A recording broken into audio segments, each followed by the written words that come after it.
Hello മക്കളെ, നമ്മളിന്ന് basic സയൻസിലെ model question പേപ്പറാണ് ഡിസ്കസ് ചെയ്യുന്നത്. ഇംഗ്ലീഷ് മീഡിയത്തിൻ്റെ ഇതിൽ ഫിസിക്സും കെമിസ്ട്രിയും മോഡൽ ടൈപ്പ് ഓഫ് ക്വസ്റ്റ്യൻ ആണ് നമ്മൾ ഡിസ്കസ് ചെയ്യുന്നത്. ഓണം എക്സാമിനേഷനുമായി ബന്ധപ്പെട്ട ക്വസ്റ്റ്യൻ പേപ്പറാണ്. സോ നമുക്ക് ക്വസ്റ്റ്യനിലേക്ക് കിടക്കാം. മക്കളെ, ആദ്യം നമ്മൾ ഡിസ്കസ് ചെയ്യുക ഫിസിക്സ് ആണ് കേട്ടോ. ഫിസിക്സ് കഴിഞ്ഞതിന് ശേഷം നമ്മൾ നേരെ കെമിസ്ട്രിയിലേക്ക് പോകും, ഈ ഒരൊറ്റ വീഡിയോയിൽ തന്നെ. ഇപ്പോൾ എല്ലാവരും ശ്രദ്ധിക്കാം. മക്കളെ, write the correct answer by choosing from the given options from question 1 and 2. Each question carries one score. അപ്പോൾ 1ഉം 2ഉം ചെയ്യാനാണ് പറയുന്നത്. ഓരോ ചോദ്യത്തിനും 1 മാർക്കാന്ന് പറയുന്നുണ്ട്. ഒന്നാമത്തെ ചോദ്യം, different units of length are given below. Choose the option in which they are arranged in ascending order and write it. ലെങ്ത്തിന്റെ ഡിഫറെന്റ് യൂണിറ്റുകൾ താഴെ തന്നിരിക്കുന്നു.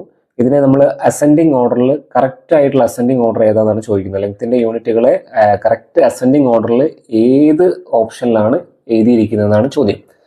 ക്വസ്റ്റിൽ എന്നിരിക്കുന്നത് മില്ലിമീറ്റർ ഉണ്ട്, മൈക്രോമീറ്റർ ഉണ്ട്, സെന്റിമീറ്റർ ഉണ്ട്, കിലോമീറ്റർ ഉണ്ട്. നമുക്കറിയാം അസെൻഡിങ് ഓർഡർ എന്ന് പറയുന്നത് ഇൻക്രീസിങ് ഓർഡർ ആണ്, ചെറുതിൽ നിന്ന് വലുതിലേക്കാണ്. അപ്പോൾ ഏറ്റവും ചെറിയ യൂണിറ്റ് മൈക്രോമീറ്റർ ആണ്, then millimetre, then centimetre, then kilometre. അപ്പോൾ ഓപ്ഷൻ സി ആണ് മക്കളെ കറക്റ്റ് ആൻസർ. രണ്ടാമത്തെ question, contact and non contact forces are experienced in various situations. 2 sub statements related to them are given below. Examine them and choose the correct answer. മക്കളെ, contact ഫോഴ്സും non contact ഫോഴ്സുമായി ബന്ധപ്പെട്ട 2 സ്റ്റേറ്റ്മെന്റുകൾ താഴെ തന്നിട്ടുണ്ട്. Statement 1ഉം statement 2ഉം. ഇതിൽ നമ്മൾ ചെക്ക് ചെയ്യേണ്ടത് ഈ 2 സ്റ്റേറ്റ്മെന്റ് വായിച്ചതിന് ശേഷം താഴെ കൊടുത്തിരിക്കുന്ന ഓപ്ഷൻസിൽ ഏതാണ് ശരിയെന്നാണ് കണ്ടെത്തേണ്ടത്. Statement number 1, examples of non contact force. അപ്പോൾ ഓക്കെ, നോൺ കോണ്ടാക്ട് ഫോഴ്സിന്റെ എക്സാമ്പിൾ ആണ് തന്നിരിക്കുന്നത്. A mango falls down, non contact force ആണ്. Leaves sway in the wind, അത് നോൺ കോണ്ടാക്ട് അല്ല മക്കൾ, അത് കോണ്ടാക്ട് ഫോഴ്സ് ആണ്. എ മാഗ്നറ്റ് അട്രാക്ട്സ് അയൺ, അതും നോൺ കോണ്ടാക്ട് ആണ്. അപ്പോൾ ഒന്നാമത്തെ സ്റ്റേറ്റ്മെന്റിൽ രണ്ടാമത്തെ എക്സാമ്പിള് നോൺ കോണ്ടാക്ട് ഫോഴ്സിൻ്റെതല്ല. അപ്പോൾ സ്റ്റേറ്റ്മെന്റ് 1 കറക്റ്റ് അല്ല എന്നാണ് നമ്മൾ മനസ്സിലാക്കേണ്ടത്. Statement 2, examples of contact forces. Contact ഫോഴ്സുകളുടെ എക്സാമ്പിൾസ് എന്ന് പറഞ്ഞിട്ട് തന്നിരിക്കുന്നത് എന്തൊക്കെയാണ്? While swimming water is pushed back, ശരിയാണ്, അത് കോണ്ടാക്ട് ഫോഴ്സ് ആണ്. A ball is hit and moves, അതും കോണ്ടാക്ട് ഫോഴ്സ് ആണ്. A nail is hammered with a hammer, yes, ഒരാണി ഹാമർ ഉപയോഗിച്ചുകൊണ്ട് അടിക്കുന്നു, അതും കോണ്ടാക്ട് ഫോഴ്സ് ആണ്. അപ്പോൾ സ്റ്റേറ്റ്മെന്റ് 2 കറക്റ്റ് ആണ്. സ്റ്റേറ്റ്മെന്റ് 1 റോങ് ആണ്, സ്റ്റേറ്റ്മെന്റ് 2 കറക്റ്റ് ആണ്. അങ്ങനെയാണെങ്കിൽ ഇതിൽ ഏതായിരിക്കും മക്കളെ നമുക്ക് തന്നിരിക്കുന്ന ഓപ്ഷൻ ഏതായിരിക്കും ശരിയായ option? Option A, both statements are correct. ശരിയാണോ? അല്ല, only the second statement is correct. ഇത് ശരിയാണോ മക്കളെ? ഓക്കെ, ശരിയാണ്. റെഡി? അപ്പോൾ ഇതിന് ആൻസർ വരെ ഓപ്ഷൻ ബി ആണ് കേട്ടോ. ഓക്കെ, ഇനി സെക്ഷൻ ബിയിലേക്ക് പോവാണ്. മൂന്നാമത്തെ ചോദ്യം, ഒരു സ്കെയില് തന്നിട്ടുണ്ട്.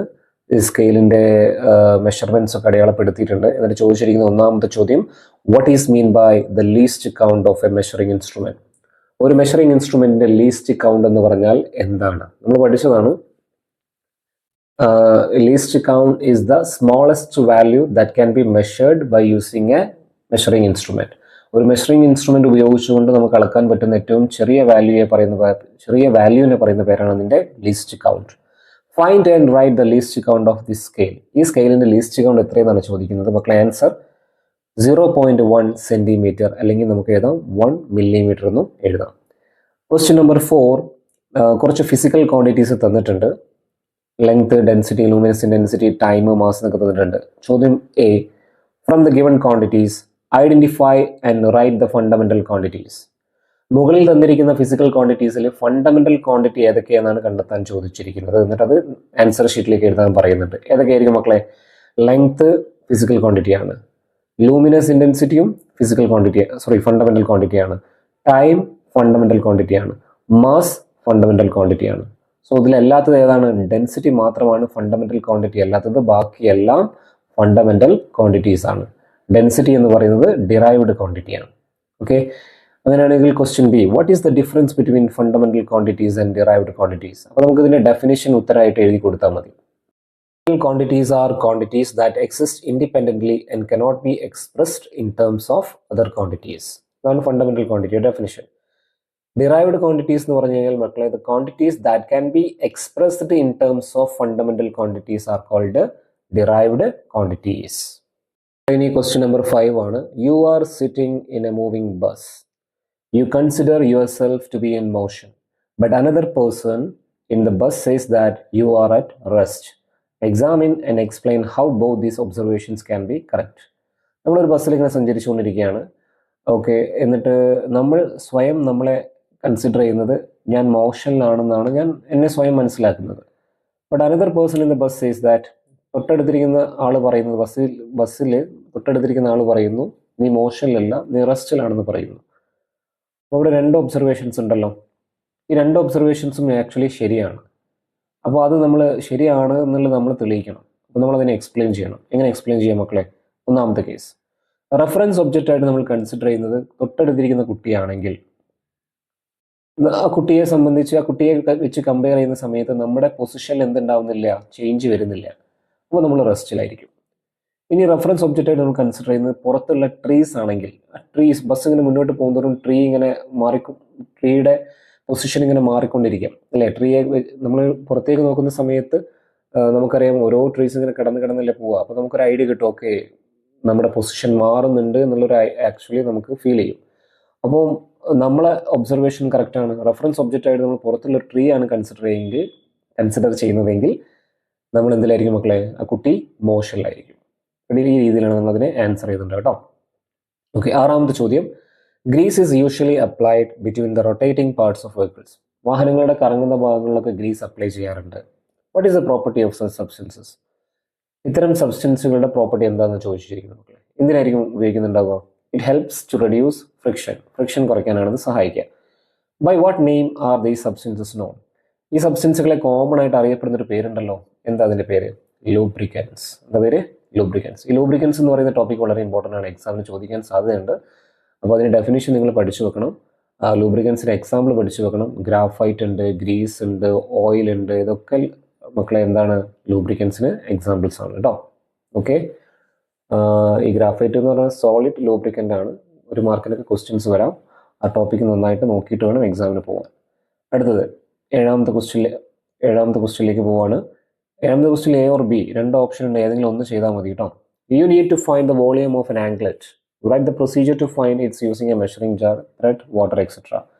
അപ്പോൾ പ്രൊസീജിയർ എഴുതാനാണ് പറയുന്നത്. നമുക്ക് തന്നിരിക്കുന്ന ആംഗ്ലെറ്റ് എന്ന് പറഞ്ഞാൽ പാദസരം എന്നൊക്കെ നമുക്ക് മനസ്സിലാക്കാം. ഒരു ആംഗ്ലെറ്റിൻ്റെ എന്ത് കണ്ടെത്തണം? വോളിയം കണ്ടെത്തണം. നമ്മുടെ കയ്യിൽ തന്നിരിക്കുന്ന മെഷറിംഗ് ജാർ ഉണ്ട്, ത്രെഡ് ഉണ്ട്, വാട്ടർ ഉണ്ട്. നമുക്കറിയാം, ഓൾറെഡി നമ്മൾ ഈ ടോപ്പിക്ക് പഠിച്ചതാണ്, ടെക്സ്റ്റിൽ പറയുന്നുണ്ട്. ഈ കണ്ടിട്ട് നമ്മളൊരു കല്ലിൻ്റെ വോളിയം കണ്ടെത്തിയത് ഓർക്കുന്നുണ്ടോ മക്കളെ? സ്റ്റോണിൻ്റെ അതേ പ്രൊസീജിയർ എഴുതിയാൽ മതി. ഞാൻ പ്രൊസീജിയർ ആൻസറോടെ എഴുതിയിട്ടുണ്ട്. ഇത്രയേ ഉള്ളൂ. ആദ്യം നമ്മൾ എന്ത് ചെയ്യുന്നു? ഒരു മെഷറിംഗ് ജാർ എടുക്കുന്നു, അതിൽ കുറച്ച് വാട്ടർ ഫില്ല് ചെയ്യുന്നു, അതിലേക്ക് നമ്മൾ ഒരു ത്രെഡിൽ കെട്ടിയതിന് ശേഷം ആംഗ്ലെറ്റ് അതിലേക്ക് ഇമ്മേഴ്സ് ചെയ്യുന്നു. ഇമ്മേഴ്സ് ചെയ്യുന്നതിന് മുന്നേ തന്നെ വാട്ടറിൻ്റെ ലെവലൊന്ന് നമ്മൾ മെഷർ ചെയ്യണം കേട്ടോ. എന്നിട്ട് ഇമ്മേഴ്സ് ചെയ്തതിന് ശേഷം വാട്ടർ ലെവൽ എന്ത് ചെയ്യുക? മെഷർ ചെയ്യുക. ആ ഡിഫറൻസ് നോക്കിക്കഴിഞ്ഞാൽ, വാട്ടറിൻ്റെ ലെവലുണ്ടായ ഡിഫറൻസ് നോക്കിക്കഴിഞ്ഞാൽ നമുക്ക് എന്ത് കണ്ടെത്താം? ആംഗ്ലെറ്റിൻ്റെ വോളിയം കണ്ടെത്താൻ പറ്റും. റെഡിയല്ലേ? ഇത്രയേ ഉള്ളൂ ആ ക്വസ്റ്റ്യൻ ആൻസർ. ഇനി ഏഴാമത്തെ ക്വസ്റ്റ്യനിൽ ബി പറയുന്നത്, a student was asked to write some measurements using international system of units. ബ്രാക്കറ്റിൽ SI യൂണിറ്റ്സ് എന്ന് കൊടുത്തിട്ടുണ്ട്. Review what the student has written. മക്കളെ, ഒരു കുട്ടി SI യൂണിറ്റ് ഉപയോഗിച്ചുകൊണ്ട് എഴുതിയിരിക്കുന്ന കുറച്ച് മെഷർമെന്റ്സ് ആണ്. ഇത് നമ്മോട് ചെക്ക് ചെയ്യാനാണ് പറയുന്നത്. ഇതിൽ എന്തെങ്കിലും തെറ്റുകൾ ഉണ്ടെങ്കിൽ അത് കണ്ടെത്തിയിട്ട് കറക്റ്റ് ചെയ്യാനാണ് പറയുന്നത്. അപ്പോൾ ഒന്നാമത്തെ കേസ്, കുട്ടി എഴുതിയിരിക്കുന്നു 1.5 kg. ഈ കുട്ടി ഇത് തെറ്റാണ്. ഈ kg എന്ന് പറഞ്ഞു കഴിഞ്ഞാൽ കിലോഗ്രാമാണ് കുട്ടി റെപ്രസെന്റ് ചെയ്യുന്നത്. പക്ഷേ ഈ ഫസ്റ്റ് ലെറ്റർ ഒരിക്കലും ക്യാപിറ്റൽ ആവാൻ പാടില്ല, അത് സ്മോൾ ലെറ്റർ ആയിരിക്കണം. അപ്പോൾ അതിൻ്റെ കറക്റ്റ് ആൻസർ വരെ 1.5 kg സ്മോൾ ലെറ്ററിലാണ് എഴുതേണ്ടത്. രണ്ടാമത് കുട്ടി എഴുതിയിരിക്കുന്ന ഡിസ്റ്റൻസ് ആണ്, അത് കറക്റ്റാണ്, അതിൽ മിസ്റ്റേക്ക് ഒന്നുമില്ല. മൂന്നാമത്തെ കുട്ടി എഴുതിയിരിക്കുന്നത് ടെമ്പറേച്ചർ ആണ്, അതിൽ മിസ്റ്റേക്ക് ഉണ്ട്. കെൽവിൻ്റെ K ക്യാപിറ്റലാണ്, അത് സ്മോൾ ലെറ്ററിലാണ് എഴുതേണ്ടത്. അപ്പോൾ അതിന് കറക്റ്റായിട്ട് ഞാൻ എഴുതിയിട്ടുണ്ട്. അതുപോലെ അടുത്തത് 800 GM എഴുതിയിരിക്കുന്നത് ഗ്രാമിനെയാണ് റെപ്രസെന്റ് ചെയ്യുന്നത്. ഗ്രാമിൻ്റെ സിമ്പിൾ GM അല്ല, അത് G മാത്രമാണ്. അപ്പോൾ അത് എഴുതേണ്ടത് 800 G എന്നാണ് എഴുതേണ്ടത്. ഡെൻസിറ്റി എഴുതിയിരിക്കുന്നത് 1500 kg/m³. ഈ യൂണിറ്റിലും ഒരു മിസ്റ്റേക്ക് ഉണ്ട് മക്കളെ. മിസ്റ്റേക്ക് ഇതാണ്, നമ്മൾ യൂണിറ്റ്സ് എഴുതുന്ന സമയത്ത് ഒന്നെങ്കിൽ ഫുള്ള് സിമ്പിൾസ് യൂസ് ചെയ്യണം, അല്ലെങ്കിൽ ഫുള്ള് വേർഡ്സ് എഴുതണം. അപ്പോൾ ഇവിടെ രണ്ടും കൂടി മിക്സ് ചെയ്തിട്ടാണ് എഴുതിയിരിക്കുന്നത്. അപ്പോൾ ഇതിനെ മൊത്തമായിട്ട് സിമ്പിളിലേക്ക് കൺവേർട്ട് ചെയ്യുക. അപ്പോൾ 1500 kg/m³ എന്ന് കിട്ടും. റെഡിയല്ലേ? ഇത്രയേ ഉള്ളൂ ഇതിൻ്റെ ആൻസർ. ഇനി എട്ടാമത്തെ ക്വസ്റ്റ്യനിലേക്ക് പോവാം. എട്ടാമത്തെ ക്വസ്റ്റ്യൻ ഒരു ഫിഗർ തന്നിരിക്കുന്നു. ഈ ഫിഗറിൽ 3 പൊസിഷൻസ് ഉണ്ട്. A ഉണ്ട്, പോയിന്റുകളുണ്ട്, A ഉണ്ട്, B ഉണ്ട്, C ഉണ്ട്. അപ്പോൾ ഒരു ഒബ്ജക്റ്റ് എയിൽ നിന്ന് ബിയിലൂടെ സിയിലേക്ക് ട്രാവൽ ചെയ്യുന്നു. അത് അവിടുത്തെ ഡിസ്റ്റൻസ് ഒക്കെ തന്നിട്ടുണ്ട്. A നിന്ന് ബിയിലേക്കാണെങ്കിൽ 50 മീറ്റർ, B നിന്ന് സിയിലേക്കാണെങ്കിൽ 70 മീറ്റർ. ഓക്കെ, ഇത്രയും കാര്യങ്ങളൊക്കെ തന്നിട്ടുണ്ട്. പിന്നെ ഒബ്ജക്റ്റ് സഞ്ചരിക്കുന്ന സ്പീഡ് തന്നിട്ടുണ്ട്, അത് 3 മീറ്റർ/സെക്കൻഡ് ആണെന്ന് പറയുന്നു. റെഡിയല്ലേ? അങ്ങനെയാണെങ്കിൽ ചോദ്യം ഇതാണ്, calculate the time taken by the object to travel. അങ്ങനെയാണെങ്കിൽ ആ ഒബ്ജക്റ്റ് എയിൽ നിന്ന് സിയിലേക്ക് എത്താൻ എടുത്തിരിക്കുന്ന ടൈം എത്രയെന്ന് കണ്ടെത്താൻ ചോദിച്ചിരിക്കുന്നു. ടൈമാണ് ചോദിച്ചത്. ടൈം, സ്പീഡ്, ഡിസ്റ്റൻസിനെ കണക്ട് ചെയ്യുന്ന ഇക്വേഷൻ നമ്മൾ പഠിച്ചിട്ടുണ്ട്. ഡിസ്റ്റൻസ് എന്ന് പറഞ്ഞു കഴിഞ്ഞാൽ സ്പീഡ് ഇൻറ്റു ടൈമാണ്. ഇവിടെ നമുക്ക് ടൈമിൻ്റെ ഇക്വേഷൻ കണ്ടെത്താം. Time is equal to distance by speed. ക്വസ്റ്റ്യനിൽ ഡിസ്റ്റൻസ് എയിൽ നിന്ന് ബിയിലേക്ക് 50 ആണ്, ബിയിൽ നിന്ന് സിയിലേക്ക് 70 ആണ്. രണ്ടും കൂടി കൂട്ടിക്കഴിഞ്ഞാൽ ടോട്ടൽ ഡിസ്റ്റൻസ് കിട്ടും. അത് 120 മീറ്റർ എന്നായിരിക്കും. സ്പീഡ് ക്വസ്റ്റ്യൻ എന്നിട്ടുണ്ട് മക്കളെ 3 മീറ്റർ പെർ സെക്കൻഡ് എന്നാണ്. അപ്പോൾ ഇനി ടൈം കണ്ടെത്താൻ എളുപ്പമല്ലേ, നേരെ ഡിവൈഡ് ചെയ്താൽ മതി. 120 ഡിവൈഡഡ് ബൈ 3, ആൻസർ 40 സെക്കൻഡ്. നമുക്ക് ക്വസ്റ്റ്യൻ എയുടെ ആൻസർ കിട്ടി. Question B, if the object were travel directly from A to C in the same amount of time, calculate the required speed. ആ ഒബ്ജക്റ്റ് എയിൽ നിന്ന് സിയിലേക്ക് ഡയറക്റ്റ്ലി ട്രാവൽ ചെയ്യാണ്, അതായത് താഴെ കൊടുത്തിരിക്കുന്ന പാത്താണ്. എടുത്തിരിക്കുന്ന സമയം സെയിം ആണ്, 40 സെക്കൻഡ് സമയം തന്നെയാണെന്ന് പറയുന്നു. Calculate the required speed. അങ്ങനെയാണെങ്കിൽ ആ ഒബ്ജക്റ്റ് ട്രാവൽ ചെയ്ത സ്പീഡ് എത്രയെന്നാണ് ചോദിച്ചിരിക്കുന്നത്. അപ്പോൾ സ്പീഡിൻ്റെ ഇക്വേഷൻ നമുക്ക് ഇവിടുന്ന് കണ്ടെത്താം. സ്പീഡ് എന്ന് പറഞ്ഞാൽ ഡിസ്റ്റൻസ് ബൈ ടൈം ആണ്. ക്വസ്റ്റ്യൻ നോക്കിയാൽ അറിയാം, എ നിന്ന് സിയിലേക്ക് കൊടുത്തിരിക്കുന്ന ആ ഡയറക്റ്റ് പാത്തിൻ്റെ ഡിസ്റ്റൻസ് എത്രയാണ് മക്കളെ? 80 മീറ്റർ ആണ്. ടൈം 40 സെക്കൻഡാണ്. അപ്പോൾ 80/40 second, answer 2 metre per second. റെഡിയല്ലേ? ഇനി എട്ടാമത്തെ ക്വസ്റ്റ്യനിൽ ബി തന്നിരിക്കുന്നു. A car travels from a place P to a place Q at a uniform speed of 15 metre per second. The time taken to travel is 1 hour. ചോദ്യം ഇതാണ്, what is mean by uniform speed? അപ്പോൾ uniform സ്പീഡിൻ്റെ ഡെഫിനിഷനാണ് നിങ്ങൾ എഴുതേണ്ടത്. If an object travels equal distance in equal interval of time, it is in uniform speed എന്ന് മാത്രം എഴുതിയാൽ മതി. ഇനി question B, calculate the distance from P to Q. പിയിൽ നിന്ന് ക്യൂയിലേക്ക് എത്ര ഡിസ്റ്റൻസ് ഉണ്ടെന്ന് കണ്ടെത്തണം. അപ്പോൾ ഡിസ്റ്റൻസിൻ്റെ ക്വസ്റ്റ്യൻ ഓൾറെഡി ചെയ്തതാണ്. അതിൻ്റെ ഇക്വേഷൻ എന്താ മക്കളെ? സ്പീഡ് ഇൻറ്റു ടൈമാണ്. സ്പീഡ് തന്നിരിക്കുന്നു 15 മീറ്റർ പെർ സെക്കൻഡ്. അപ്പോൾ സ്പീഡ് എപ്പോഴും മീറ്റർ പെർ സെക്കൻഡിൽ തന്നെ ആയിരിക്കണം യൂണിറ്റ്. അപ്പം ആ യൂണിറ്റ് നമ്മളൊന്നും ചേഞ്ച് ചെയ്യേണ്ട, ആ വാല്യൂ തന്നെ എടുക്കാം സ്പീഡിൻ്റെ വാല്യൂ ആയിട്ട്. ടൈം തന്നിരിക്കുന്നത് ഹവറിലാണ് മക്കളെ. ഹവറിൽ തന്നാൽ നമ്മൾ അതിന് എന്തായാലും പ്രോബ്ലം ചെയ്യുമ്പോൾ സെക്കൻഡിലേക്ക് മാറ്റിയിട്ട് വേണം പ്രോബ്ലം ചെയ്യാൻ. അപ്പോൾ 1 hour എന്ന് പറഞ്ഞാൽ എത്ര സെക്കൻഡാണ് നമ്മൾ കണ്ടെത്തണം. നമുക്കറിയാം, നമ്മൾ ഓൾറെഡി പഠിച്ചതാണ് ക്ലാസ്സിൽ. 1 hour എന്ന് പറഞ്ഞാൽ അതിന് 60 മിനിറ്റ് ഉണ്ടാവും. ഒരു മിനിറ്റിൽ 60 സെക്കൻഡ് ഉണ്ടാവും. അപ്പോൾ ടോട്ടൽ 1 hour എന്ന് പറഞ്ഞാൽ 60 × 60 എന്ന് ചെയ്ത് കഴിഞ്ഞാൽ നമുക്ക് ഉത്തരം കിട്ടും 3600 സെക്കൻഡ് എന്നാണ് ഉത്തരം കിട്ടുക. ഇനി നേരെ സബ്സ്റ്റിറ്റ്യൂട്ട് ചെയ്താൽ മതി. അപ്പോൾ ഉത്തരം വരിക മക്കളെ 15 × 3600 എന്ന് ചെയ്ത് കഴിഞ്ഞാൽ ഉത്തരം കിട്ടും 54,000 മീറ്റർ. അപ്പോൾ ദൂരം എത്രയാണ്? 54,000 മീറ്റർ.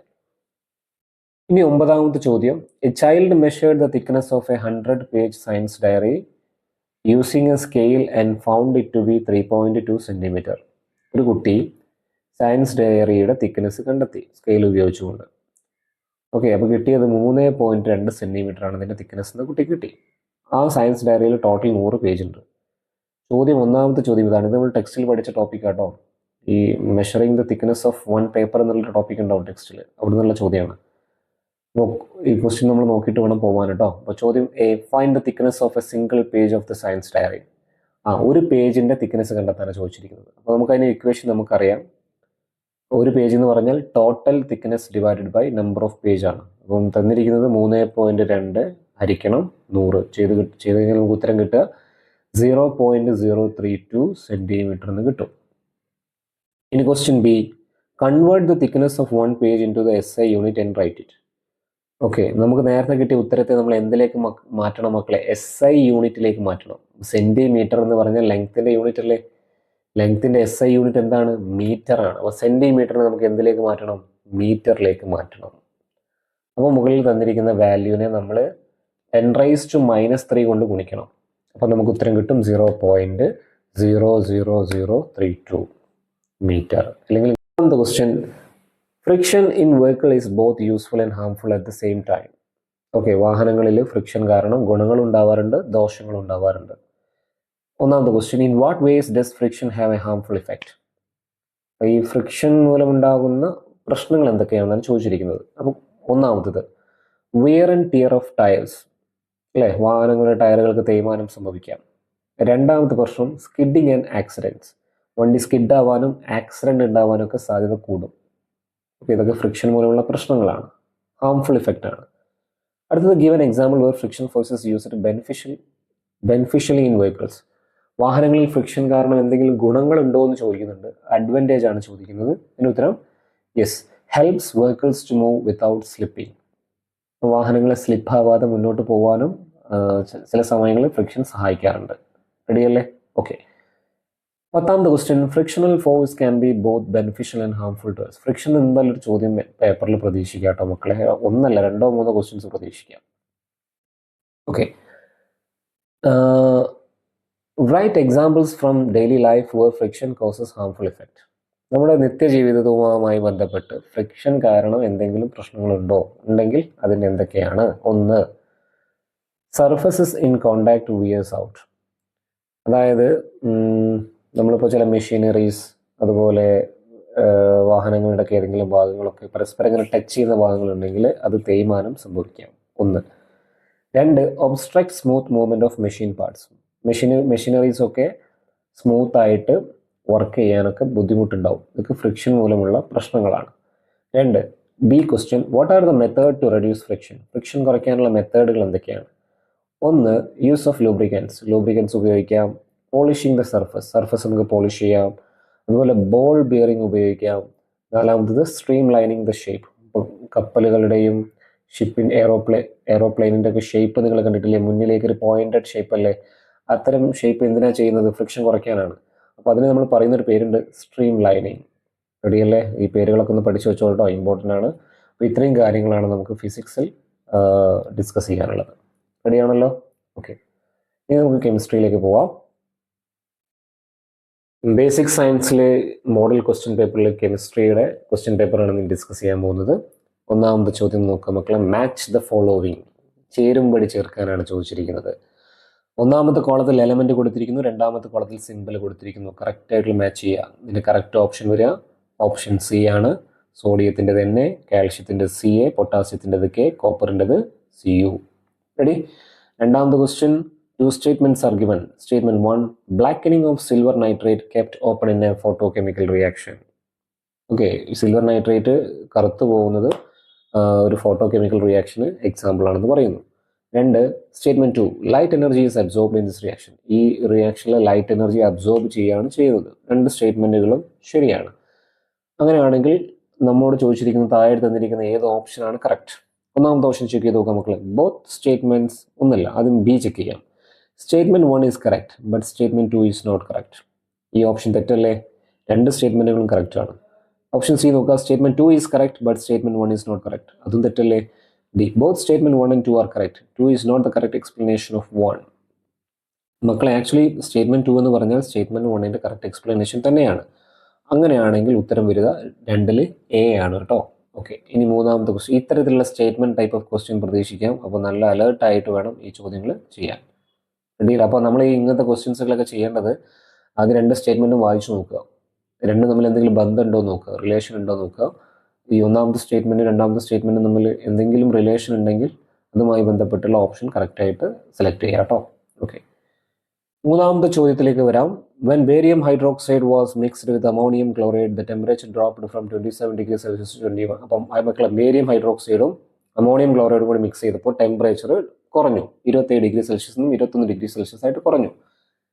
അങ്ങനെയാണെങ്കിൽ which type of thermochemical reaction is given? ഇപ്പോൾ മുകളിൽ തന്നിരിക്കുന്ന ഏത് type of chemical reaction, thermochemical reaction എന്നാണ് ചോദിക്കുന്നത്. ഓക്കെ, ഇത് എൻഡോതെർമിക് റിയാക്ഷൻ ആണ്. ഇനി what is mean by thermochemical reaction? Chemical reaction in which heat energy absorbed or liberated are called thermochemical reaction. Definition എഴുതാനാണ് ചോദിച്ചിരിക്കുന്നത്. ഓർ എന്ന് പറഞ്ഞാൽ ഏതെങ്കിലും ഒന്ന് എഴുതിയാൽ മതി. ഇനി B, different forms of energy are absorbed or liberated in A chemical reactions. Okay, ചോദ്യം എന്താണ്? A, write a chemical reaction in which heat is released. Heat energy release ചെയ്യുന്ന ഏതെങ്കിലും കെമിക്കൽ റിയാക്ഷൻ എക്സാമ്പിൾ എഴുതാനാണ് പറയുന്നത്.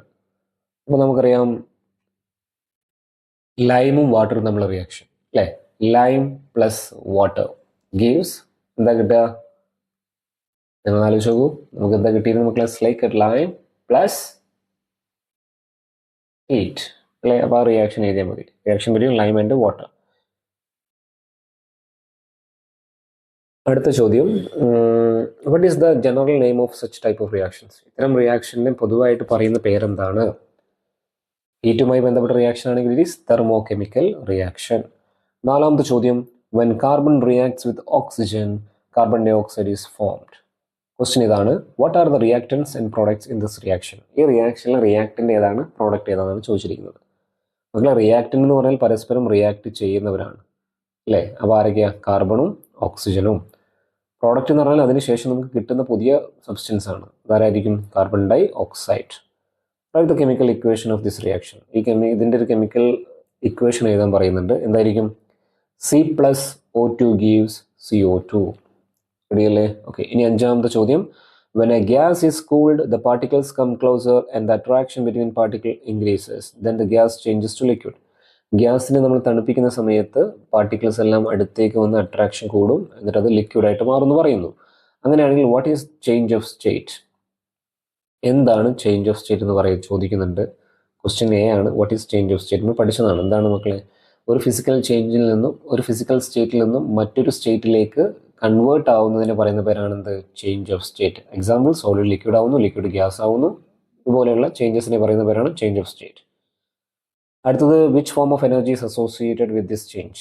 നല്ല ചോദ്യമാണ്, കൺഫ്യൂഷൻ ടൈപ്പ് ഓഫ് ക്വസ്റ്റ്യൻ ആണ്. പലരും ഹീറ്റ് എനർജി എന്നൊക്കെ ഉത്തരം എഴുതി വെക്കും.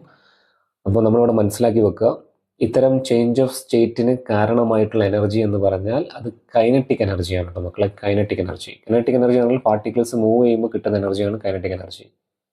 അപ്പോൾ ഫോർ എക്സാമ്പിൾ, സോളിഡിനെ നമ്മൾ ഹീറ്റ് ചെയ്യുമ്പോൾ ലിക്വിഡ് ആവില്ലേ, അപ്പോൾ കൈനറ്റിക് എനർജി കൂടും. ലിക്വിഡിനെ അഗെയിൻ ഹീറ്റ് ചെയ്ത് കഴിഞ്ഞാൽ കൈനറ്റിക് എനർജി വീണ്ടും കൂടും. അപ്പോൾ ഇതിൽ അസോസിയേറ്റഡ് ആയിട്ടുള്ള എനർജി ഏതാണെന്ന് ചോദിച്ചു കഴിഞ്ഞാൽ ഉത്തരം കൈനറ്റിക് എനർജി എന്നാണ് നിങ്ങൾ എഴുതേണ്ടത്. ആറാമത്തെ question, write any two merits of Mendeleev periodic table. Mendeleev periodic ടേബിളിൽ ഏതെങ്കിലും രണ്ട് മെറിറ്റുകൾ എഴുതാൻ പറയുന്നു. പറയാമോ? ഒന്ന്, elements are arranged in the increasing order of atomic mass. രണ്ട്, blank space left for elements to be discovered. എഴുതി വെച്ചാൽ മതി. ഏഴാമത്തെ ചോദ്യം, Dobereiner and Newlands have contributed to the classification of elements. Okay. Question എന്താണ്? A, how did Dobereiner classify the elements. Dobereiner എലമെന്റ്സിനെ എങ്ങനെയാണ് classify ചെയ്തത്? നമ്മൾ പഠിച്ചിട്ടുണ്ട്. ഡോബ്രീനർ ക്ലാസിഫൈ ചെയ്തത് 3 എലമെന്റ്സിന്റെ ഗ്രൂപ്പുകൾ ഫോം ചെയ്തു. അതിൽ ഒന്നാമത്തെയും ലാസ്റ്റത്തെയും എലമെന്റിന്റെ അറ്റോമിക് മാസിന്റെ ഏവറേജ് ആയിരിക്കും മിഡിൽ വരുന്നത്. അതിനെ വിളിക്കുന്ന പേരാണ് ട്രയാഡ്സ്. ട്രയാഡ്സ് എന്ന് എഴുതിയാൽ നിങ്ങൾക്ക് മാർക്ക് കിട്ടും. അടുത്തത്, what is the name of classification of Newland. ന്യൂലാൻഡിന്റെ ക്ലാസിഫിക്കേഷന്റെ പേരെന്താണ്? Law of octaves. വളരെ ഇമ്പോർട്ടൻ്റ് ആണ്, പഠിച്ചിട്ട് വേണം പോകാൻ. ഇനി ക്വസ്റ്റ്യൻ ബി, ഏതെങ്കിലും ഒന്ന് ചെയ്താൽ മതി. ഓർന്ന് എഴുതിയിട്ടുണ്ട് കേട്ടോ. Some statements are given below, select the correct statements of Dalton's theory. Dalton's തിയറിയുമായി ബന്ധപ്പെട്ടത് കറക്റ്റ് ഏതാണെന്നാണ് ചോദിക്കുന്നത്.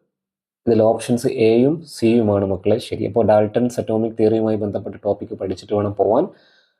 ഓക്കെ, റെഡിയല്ലേ? അപ്പോൾ ചില കുട്ടികൾക്ക് തോന്നും, സാർ ഓപ്ഷൻ ബി കറക്റ്റ് അല്ലേ, molecules is A smallest particle that can B participate in chemical reaction. ഇത് ഡാൾട്ടൺസ് തിയറിയുമായി ബന്ധപ്പെട്ടതല്ല. ശരിക്കും സ്റ്റേറ്റ്മെന്റ് കറക്റ്റ് ആണ്, ബട്ട് ഇത് ഡാൾട്ടൺസ് തിയറിയുമായി ബന്ധപ്പെട്ടതല്ലാത്തത് കൊണ്ടാണ് നമ്മളത് ടിക്ക് ഇടാത്തത് കേട്ടോ. അപ്പോൾ ഓപ്ഷൻ എയും സിയുമാണ് കറക്റ്റ്. അടുത്തത് എട്ടാമത്തെ ചോദ്യം, 2 activities are given below. Wax is melted in a spoon. ഒന്ന്, ബേണിംഗ് ഓഫ് കാൻഡിൽ. ഒന്ന്, വാക്സിനെ മെൽറ്റ് ചെയ്യുന്നു. രണ്ട്, ഒരു കാൻഡിൽ നമ്മൾ ബേൺ ചെയ്യുന്നു. ചോദ്യം ഇതാണ്, which of this is A chemical change. ഇതിൽ ഏതാണ് കെമിക്കൽ ചേഞ്ച്? അപ്പോൾ ഒന്നാമത് വാക്സിൻ്റെത് ഫിസിക്കൽ ചേഞ്ചാണ്, രണ്ടാമത് കെമിക്കൽ ചേഞ്ച് ആണ്. എന്തുകൊണ്ടാണ്? ബേണിംഗ് എന്ന് കണ്ടാൽ തന്നെ കെമിക്കൽ ചേഞ്ച് ആണ്. Why it is identified as a chemical change. അപ്പോൾ നമുക്ക് ഇവിടെ എഴുതാം, ഇവിടെ കെമിക്കൽ റിയാക്ഷൻ നടക്കുന്നുണ്ട്. കെമിക്കൽ റിയാക്ഷൻ ടേക്ക് പ്ലേസ് എന്ന് എഴുതി വെച്ചാൽ മതി കേട്ടോ. ഓക്കെ. ഒൻപതാമത്തെ ചോദ്യം, copper is to be coated on iron bangle. കോപ്പറിനെ നമുക്ക് എന്ത് ചെയ്യണം? അയൺ ബാങ്കിളിന്റെ മുകളിൽ കോട്ട് ചെയ്യണം. ചോദ്യം ഇതാണ്, to which terminal of the battery is iron bangle connect. കുട്ടികളൊക്കെ ഇതിന് ആൻസർ, ചില കുട്ടികളൊക്കെ ഇതിന് ആൻസർ ബൈ ഹാർട്ട് ചെയ്ത് പോകാറുണ്ട്. അപ്പോൾ ക്വസ്റ്റ്യൻ ശ്രദ്ധിക്കണം. ചോദിച്ചിരിക്കുന്നത് അയൺ ബാങ്കിൾ എവിടെ കണക്ട് ചെയ്യുന്നതാണ്, കോപ്പർ അല്ല കേട്ടോ. കോപ്പറാണ് ചോദിക്കുന്നതെങ്കിൽ ഉത്തരം പോസിറ്റീവ് ടെർമിനലാണ്. അയൺ ആണ് ചോദിക്കുന്നതെങ്കിൽ ഉത്തരം നെഗറ്റീവ് ടെർമിനലാണ്. ഉത്തരം negative. Which is the electrolyte used here. ഇവിടെ ഉപയോഗിച്ചിരിക്കുന്ന ഇലക്ട്രോലൈറ്റ് ഏതായിരിക്കും? നമുക്കറിയാം കോട്ട് ചെയ്യാൻ ഉപയോഗിക്കുന്നത് കോപ്പർ അല്ലേ. അപ്പോൾ കോപ്പറിന്റെ solution copper sulphate. This reaction is an electrochemical reaction. Why? ഇതൊരു ഇലക്ട്രോ കെമിക്കൽ റിയാക്ഷൻ ആണെന്ന് പറയുന്നത് എന്തുകൊണ്ട്? Because here electrical energy is absorbed. ഇവിടെ ഇലക്ട്രിക്കൽ എനർജി എന്ത് ചെയ്യുന്നുണ്ട് മക്കളെ? റിയാക്ഷൻ നടക്കാൻ വേണ്ടി ഉപയോഗിക്കുന്നുണ്ട്. അതല്ലേ അത്തരം റിയാക്ഷൻസിന് പറയുന്ന പേരല്ലേ ഇലക്ട്രോ കെമിക്കൽ റിയാക്ഷൻസ്. ഓക്കെ, ഇത് കഴിഞ്ഞ് ഇനി 10ാമത്തെ ക്വസ്റ്റ്യനിൽ 2 ചോദ്യങ്ങളുണ്ട്. ഓർ ക്വസ്റ്റ്യൻ ആണ്, ഒന്നുകിൽ എ അല്ലെങ്കിൽ ബി. ഫസ്റ്റ് ക്വസ്റ്റ്യൻ നോക്കാം. Hydrogen chloride molecules contain 1 hydrogen atom and 1 chlorine atom. ഇത്തരത്തിലുള്ള ചോദ്യം പ്രതീക്ഷിക്കാട്ടോ മക്കളെ, പഠിച്ചിട്ട് വേണം പോകാൻ. ഓക്കെ, ഹൈഡ്രജൻ ക്ലോറൈഡ് മോളിക്യൂൾ ഒരു ഹൈഡ്രജൻ ആറ്റം ഉണ്ടാവും, ഒരു ക്ലോറിൻ ആറ്റം ഉണ്ടാവും എന്ന് പറയുന്നു. What is the chemical formula of hydrogen chloride? Hydrogen ക്ലോറൈഡിന്റെ കെമിക്കൽ ഫോർമുല എന്താണ്? ഹൈഡ്രജൻ ക്ലോറൈഡിൽ ആരൊക്കെ ഉണ്ട്? ഹൈഡ്രജൻ ഉണ്ട്, ക്ലോറിൻ ഉണ്ട്. രണ്ടും കൂടി കൂട്ടി എഴുതിയാൽ മതി. എന്താ കിട്ടുക? HCl. How can you represent 5 molecules of hydrogen chloride? 5 molecules of hydrogen chloride നമ്മൾ എങ്ങനെ എഴുതാമെന്ന് ചോദിക്കുന്നത്. 5HCl എന്നാണ് എഴുതേണ്ടത് കേട്ടോ. എങ്ങനെ എഴുതേണ്ടത്? 5HCl. ഇനി ചോദ്യം 10 മോളിക്യൂൾസ് ഓഫ് ഹൈഡ്രജൻ ക്ലോറൈഡ് എന്ന് പറഞ്ഞാൽ നിങ്ങൾ എങ്ങനെ എഴുതും? 10HCl എന്ന് എഴുതണം. ഓക്കെ, ഇനി അടുത്ത question, what is the total number of atoms in 5 molecules of hydrogen chloride? 5 molecules of hydrogen ക്ലോറൈഡിലെ ടോട്ടൽ നമ്പർ ഓഫ് ആറ്റംസ് ആണ് ചോദിച്ചിരിക്കുന്നത്. അപ്പോൾ നമ്മൾ കണ്ടെത്തണം. എത്ര ഹൈഡ്രജൻ ഉണ്ട്? 5. എത്ര ക്ലോറിൻ ഉണ്ട്? 5. ടോട്ടൽ 10. ഈ രീതിയിൽ ഈ പാറ്റേണിലാണ് ചോദ്യങ്ങൾ വരിക. ഈ ഹൈഡ്രജൻ ക്ലോറൈഡിന് പകരം അവിടെ ഇനി എന്ത് ചോദിക്കാം? ചിലപ്പോൾ സൾഫ്യൂരിക് ആസിഡ് എന്ന് ചോദിക്കാം, അങ്ങനെയൊക്കെ ചോദിക്കാം. അപ്പോൾ നിങ്ങൾ അമോണിയ എന്ന് ചോദിക്കാം, വാട്ടർ എന്ന് ചോദിക്കാം, കാർബൺ ഡൈ ഓക്സൈഡ് എന്ന് ചോദിക്കാം. അപ്പോൾ തെറ്റിക്കരുത്. മോളിക്യൂൾസിൻ്റെ എണ്ണം സെൻറ്റൻസ് ആയിട്ട് ക്വസ്റ്റ്യൻ ബി ശ്രദ്ധിക്കുക കേട്ടോ. ഹൗ ക്യാൻ യു റെപ്രസെൻറ്റ് നിങ്ങളുടെ ചോദ്യം അങ്ങനെയുള്ള രീതിയിലെ ക്വസ്റ്റ്യൻസ് വരും. അപ്പോൾ ആ 5 മോളിക്യൂൾസ് എന്ന് പറഞ്ഞാൽ ഈ നമ്പർ എഴുതേണ്ടത് മോളിക്യൂളിൻ്റെ ലെഫ്റ്റ് സൈഡിലാണ്. ഓക്കെ, ഇപ്പോൾ 5CO2 6CO2 എന്നൊക്കെ പറയുന്നില്ലേ, അതേപോലെ എഴുതിയാൽ മതി, ഉത്തരം കിട്ടും കേട്ടോ. ഓക്കെ, അതേപോലെ ഒരു ക്വസ്റ്റ്യൻ കൂടി ഇവിടെ തന്നിരിക്കുന്നു, അതുകൂടി ചെക്ക് ചെയ്യാം. In 1 molecule of sulfuric acid, 2 hydrogen atoms, 1 sulfur atom and 4 oxygen atoms are present. Okay, sulphuric ആസിഡുമായി ബന്ധപ്പെട്ടതാണ്, നമ്മൾ ക്ലാസ്സിൽ ഡിസ്കസ് ചെയ്ത ക്വസ്റ്റ്യൻ ആണ്. അപ്പോൾ സൾഫ്യൂരിക് ആസിഡ് എന്ന് പറയുമ്പോൾ തന്നെ നമ്മുടെ മൈൻഡിലേക്ക് വരണം അതിൻ്റെ chemical formula. It is H2SO4. ചോദ്യം ഇതാണ്, write the chemical formula of a molecule of sulphuric acid. Sulphuric ആസിഡിൻ്റെ ഒരു മോളിക്യൂളിൽ നമുക്ക് എങ്ങനെ കെമിക്കൽ ഫോർമുല എന്താണ് എന്നാണ് ചോദ്യം. Answer H2SO4. Chemical formula of compound എന്ന് പറയുന്നൊരു ടോപ്പിക് ഉണ്ടാവും ടെക്സ്റ്റ് ബുക്കിൽ. നിങ്ങളത് നോക്കിയിട്ട് പഠിച്ചു വെക്കണം. ഓരോന്നിൻ്റെയും കെമിക്കൽ ഫോർമുല പഠിച്ചു വെക്കണം കേട്ടോ, എന്നാലേ ഈ ക്വസ്റ്റ്യൻ ചെയ്യാൻ പറ്റുള്ളൂ. How will you represent 10 molecules of sulphuric acid? നേരത്തെ കണ്ടതുപോലെ സെയിം ക്വസ്റ്റ്യൻ ആണ്. 10 മോളിക്യൂൾസ് ഓഫ് സൾഫ്യൂരിക് ആസിഡിനെ നമുക്ക് എങ്ങനെ റെപ്രസെൻറ്റ് ചെയ്യാം? അപ്പോൾ നമ്മൾ H2SO4ന് തൊട്ട് മുമ്പിൽ ഇടത്തെ സൈഡിൽ ഒരു 10 നമ്പർ കൊടുത്താൽ മതി. അപ്പോൾ ആൻസർ 10H2SO4 എന്ന് എഴുതി കൊടുത്താൽ മതി. അടുത്തത്, find the total number of atoms in 10 molecules of sulphuric acid. 10 molecules of sulphuric ആസിഡിലെ ടോട്ടൽ നമ്പർ ഓഫ് ആറ്റംസ് കണ്ടെത്താനാണ് ചോദിച്ചിരിക്കുന്നത്. അപ്പോൾ നമ്മൾ കാൽക്കുലേറ്റ് ചെയ്യണം. അപ്പോൾ ഇതുപോലെ എഴുതുക. ആദ്യം 10H2SO4, എന്നിട്ട് എത്ര ഹൈഡ്രജൻ ഉണ്ട് നോക്കുക, 10 × 2 20. എത്ര സൾഫർ ഉണ്ട്? 10 × 1 10. എത്ര ഓക്സിജൻ ഉണ്ട്? 10 × 4 40. മൂന്നും കൂടി കൂട്ടിക്കഴിഞ്ഞാൽ നമുക്ക് കിട്ടും 70. So total number of atoms എത്രയാണ്? 70 ആണ്. ഓക്കെ, ഇത്രയേ ഉള്ളൂ മക്കളെ കെമിസ്ട്രിയിൽ കേട്ടോ.